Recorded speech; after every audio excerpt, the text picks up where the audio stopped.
मित्रा, राजकारणामध्ये शब्दांना खूप महत्त्व असतं. एक चुकीचा शब्द अख्ख्या पक्षांचं राजकारण संपवू शकतो. साताऱ्यातील वादाच्या भोवऱ्यात सापडलेले आमदार महेश शिंदे यांनी नुकतंच एक असं विधान केलंय ज्याने शिंदे गटातल्या अनेक आमदारांची झोप उडवली. मी मूळचा भाजपचा आहे, अपघाताने शिवसेनेत आलोय. हे फक्त एक साधं वाक्य नाही मित्रा, हा एक स्पष्ट आणि थेट राजकीय संदेश आहे.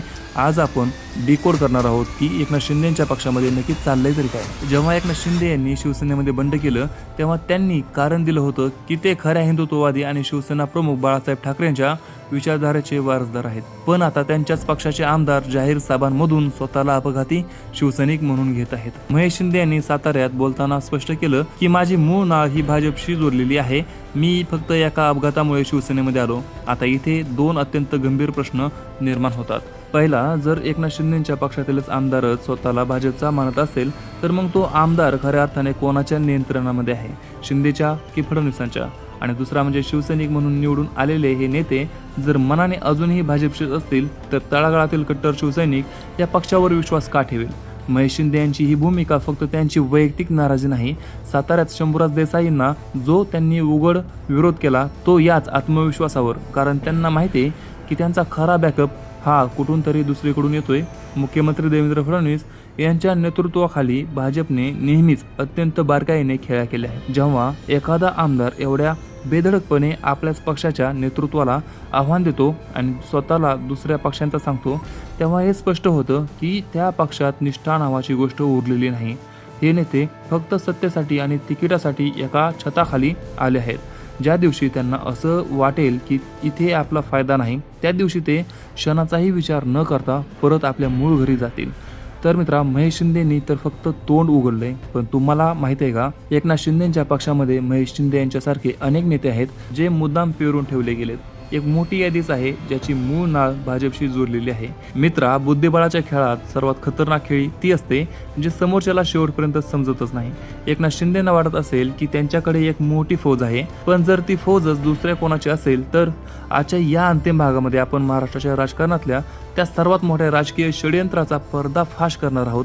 एकनाथ शिंदेंच्या पक्षामध्ये भाजपने स्वतःचे लोक आधीपासूनच पेरून ठेवले होते का, आणि भविष्यात हेच लोक शिंदेंचा करेक्ट कार्यक्रम करणार आहेत का? तर चला थेट पुराव्यासहित पाहूया. तर महेश शिंदेंच्या प्रकरणावरून एक गोष्ट स्पष्ट झाली की शिंदे गटामध्ये असे अनेक लोक आहेत जे मनाने आणि विचाराने भाजपचेच आहेत. राजकीय वर्तुळामध्ये आता अशी चर्चा उघडपणे सुरू झालेली आहे की भाजपने अत्यंत विचारपूर्वक आपली काही मोहरे शिंदे गटामध्ये ठेवली आहेत. ही काही नावं बघा आणि त्यांचे कनेक्शन समजून घ्या. पहिलं म्हणजे संजना जाधव या कट्टर भाजप नेते आणि माजी केंद्रीय मंत्री रावसाहेब दानवे यांच्या कन्या आहेत.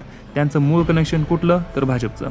दुसरं म्हणजे अमोल खताळ, हे विखे पाटील यांच्या अत्यंत जवळचे कट्टर समर्थक मानले जातात. तिसरं म्हणजे विठ्ठलराव लंगे यांची मूळ जवळीक नेहमीच भाजपशी राहिली आहे. आणि नंतर आहे निलेश राणे, नारायण राणे यांचे सुपुत्र. काही काळापूर्वी त्यांनी शिंदे गटामध्ये प्रवेश केला, पण त्यांचा रिमोट कंट्रोल कुठे आहे हे संपूर्ण महाराष्ट्राला माहिती आहे. आणि परत आहे राजेंद्र गावित आणि मुरजी पटेल, हे तर थेट माजी भाजप नेते आहेत आणि त्यांची पूर्ण पार्श्वभूमीच भाजपची आहे. ही यादी इथे संपत नाही मित्रा, अशी शेकडो नावे राज्यभरामध्ये आहेत. आता प्रश्न हा आहे की ही रणनीती नेमकी काय आहे? थोडं भविष्यामध्ये डोकावून बघा. जेव्हा राज्यात महानगरपालिका, जिल्हा परिषद, नगर परिषद आणि बाजार समितींच्या निवडणुका येतील आणि या सत्ता केंद्रावर नियंत्रण मिळवण्याची वेळ येईल तेव्हा हे सगळे पेरलेले नेते कोणाच्या बाजूने उभे राहतील? साहजिकच भाजपच्या. भाजपने अत्यंत हुशारीने या नेत्यांना तात्पुरतं शिंदे गटामध्ये पार्क करून ठेवलंय आणि योग्य वेळ येताच भाजप त्यांना पुन्हा स्वतःकडे खेचणार, यात कोणतीही शंका नाही. याचा सरळ अर्थ असा होतो की मित्रा, आज ज्या कुबड्यांवर एकनाथ शिंदे आणि त्यांचा पक्ष उभा आहे त्याच कुबड्या उद्या त्यांच्यासाठी सर्वात मोठा धोका ठरणार आहेत. आता महाराष्ट्राच्या राजकारणात हाच सर्वात मोठा प्रश्न विचारला जातोय की उपमुख्यमंत्री एकनाथ शिंदेंनी अजूनही ही परिस्थिती ओळखलेली नाही का, की त्यांना सर्व काही माहिती असूनही ते हतबल आहेत? कारण वेळ निघून गेल्यानंतर जर हा राजकीय खेळ समजला तर हातामध्ये काहीच उरणार नाही. आता जे घडतंय ते फक्त पक्षातील अंतर्गत वाद नाही तर एका मोठ्या राजकीय भूकंपाची ही सुरुवात आहे. तुम्हाला काय वाटतं? भाजप खरोखर शिंदे गटाला संपवण्याचा डाव खेळतंय का? तुमचे विचार मला खाली कमेंट्समध्ये नक्की सांगा. आणि हा व्हिडिओ तुम्हाला कसा वाटला आणि ही पूर्ण सिरीज तुम्हाला कशी वाटली?